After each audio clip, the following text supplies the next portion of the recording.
है ना। अभी बात आई जैसे कि भारत से हमने क्या सीखा, तो मैक्स मुलर जो है मेघदूतम, जो कालिदास के द्वारा लिखा गया पूरा का पूरा संस्कृत ही भाषा में है। उस संस्कृत भाषा को जर्मन भाषा में अनुवाद किया किसने? मैक्स मुलर ने। तो कालिदास कैसे विद्वान बने मालूम है ना सबको। उसकी कहानी ये है कि जिस डाल पे बैठल था ना वही डाल को काट रहा था, समझा ना। अब तो इससे बड़ा मूर्ख कोई हो सकता है?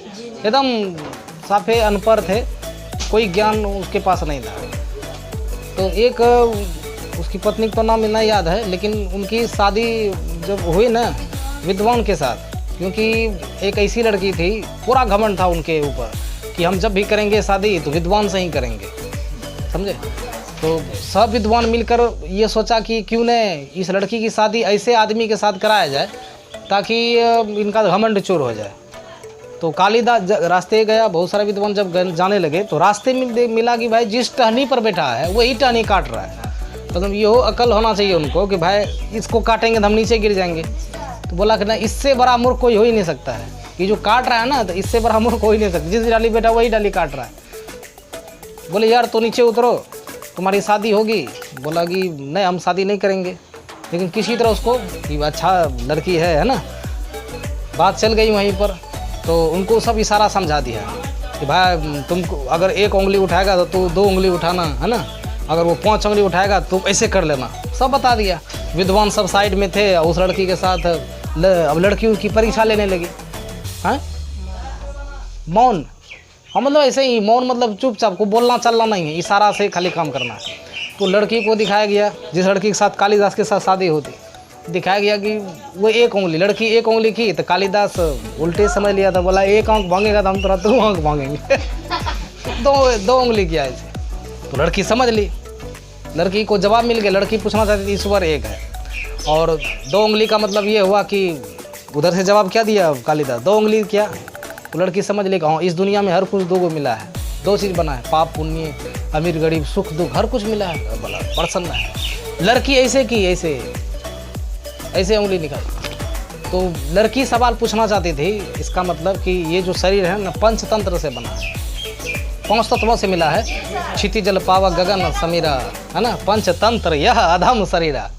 सुना होगा प्रवचन में बाबा सबसे, सुना है, हम लोग उससे जुड़े हुए भी हैं।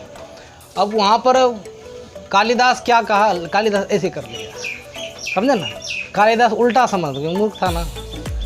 और उनकी पत्नी सवाल किया था भाई 5 तत्वों से मिला है, वो जो ऐसे किया तो समझ ले कि भाई 5 तत्व जब मिल जाएगा ना तो क्या बनेगा, एक संपूर्ण शरीर का, है ना, निर्माण होगा। पूरा पर्सन। लड़की बोली हाँ एकदम विद्वान आदमी है।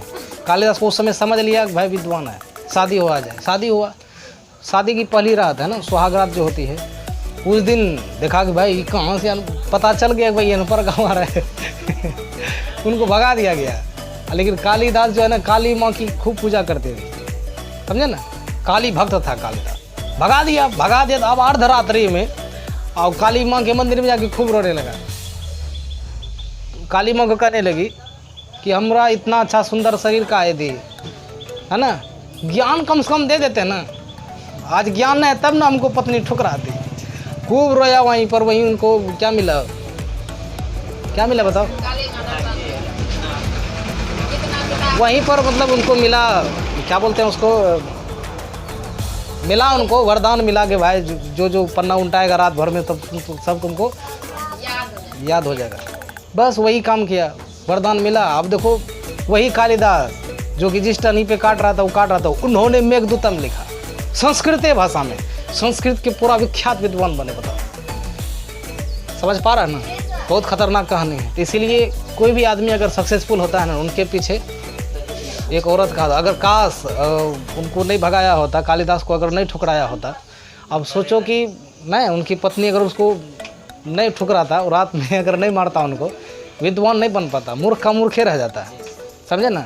तो इसीलिए कोई भी आदमी अगर सक्सेसफुल होता है, उनके पीछे किसी भी कोई भी औरत का हाथ होता है। यस और नो? इसलिए तू तो कालिदास से बढ़िया ना है, कालिदास से नहीं है ना सब है। हाँ सोच समझ ले। आजकल तो नहीं पढ़ेगा तो बस समझो कुछ नहीं होगा। आजकल लड़कियां ज़्यादा पढ़ी लिखी होती है, समझा ना। इसलिए मन से पढ़ो, समझा, और रिजल्ट लाओ, यही उम्मीद हम करते हैं।